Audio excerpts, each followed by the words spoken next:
Wow.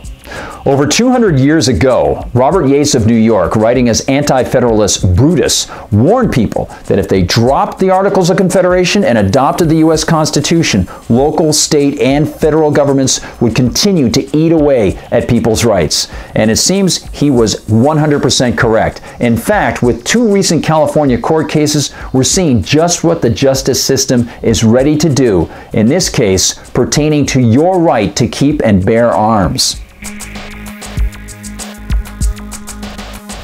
Reason Magazine's Declan McCullough does a great job reporting on both of these cases. The first one was brought by the California Rifle and Pistol Association to try to fight back against California's 2017 Assault Weapons Control Act, which was a law that was actually passed in response to the 2015 San Bernardino mass shootings, which themselves were perpetrated with firearms that, yeah, you guessed it, were already banned according to California statute. But leave it to the assembly people in California to disregard all that stuff and, of course, to never squander a good crisis, as Rahm Emanuel and Hillary Clinton suggested. They passed this law. And unfortunately, the plaintiffs went up against a judge who had been appointed by Barack Obama, this being a woman named Josephine Staten of the District Court. And Judge Staten ruled, quote, even an outright ban on types of semi-automatic weapons does not substantially burden the Second Amendment right, end quote. Isn't that nice? First of all, let's just note the semantics there, because politicians and justice people are doing this a lot. They're using Second Amendment right rather than the right to keep and bear arms, as if it's conferred onto people by the Second Amendment, right? As if they can determine, as the judge here in this case has done, whether it's a burden or not on our rights. Hey, little lesson for Judge Josephine. Judge Josephine, rights are inherent. They pre-exist the state. They are unattenuable. That's why they're called rights. Get it? I guess she doesn't. And I guess another Obama-appointed judge doesn't get it either. My name is John Kronstadt, who ruled in another case that was supported by the California Rifle and Pistol Association, a case called Flanagan v. Harris, which challenged California's open carry laws, which are very restrictive.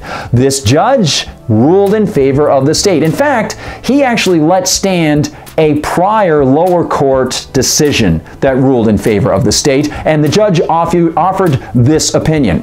Quote, California's open carry laws do not infringe upon the core Second Amendment right of self-defense within the home. End quote. Within the home? What is he talking about, within the home? Hey, judge, maybe you have to go to school as well, because the whole point about rights is that they're not supposed to be partitionable and able to be roped off by you in the government. You're supposed to be able to exercise your rights outside the home in places where, oh, maybe your tax money goes to support these things, like the streets and the public parks. I don't know.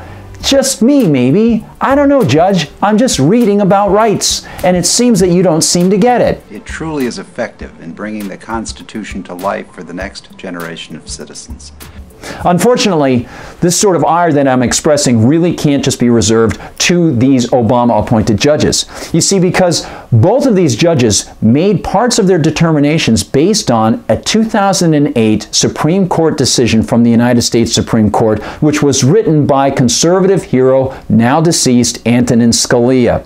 This was the D.C. v. Heller case, in which the District of Columbia tried to argue that the right to keep and bear arms was a group right. And to his credit, Justice Scalia spent a lot of time, more than 60 pages, citing contemporaneous accounts of the founding era that showed that they believed it was an individual right, not a group right. But he didn't even have to do that. All he had to do was use logic to say, hey, the term group is just something that is applied to an assemblage of individuals, and they always retain their rights. Rights are inherent to the individuals. Thank you, goodbye, we're done for lunch. He didn't do that. He went the extra mile, that's fine. But he also did something else. And this is the final point that I want to make about this. Unfortunately, even Justice Scalia made a big mistake, because at the end of the Heller decision, where he found that the right to keep and bear arms was an individual right, he said, Of course, rights can be attenuated, literally undercutting the entire concept of the Second Amendment, opening the door for just what we're seeing right now in California, more curtailments of the right to keep and bear arms. And in fact, not only undercutting the Second Amendment, but undercutting the entire definition of the word rights. So, as we can see, it's not just Obama appointees that do these things. Sometimes even heroes of conservatives, like Antonin Scalia, enact these sorts of decisions.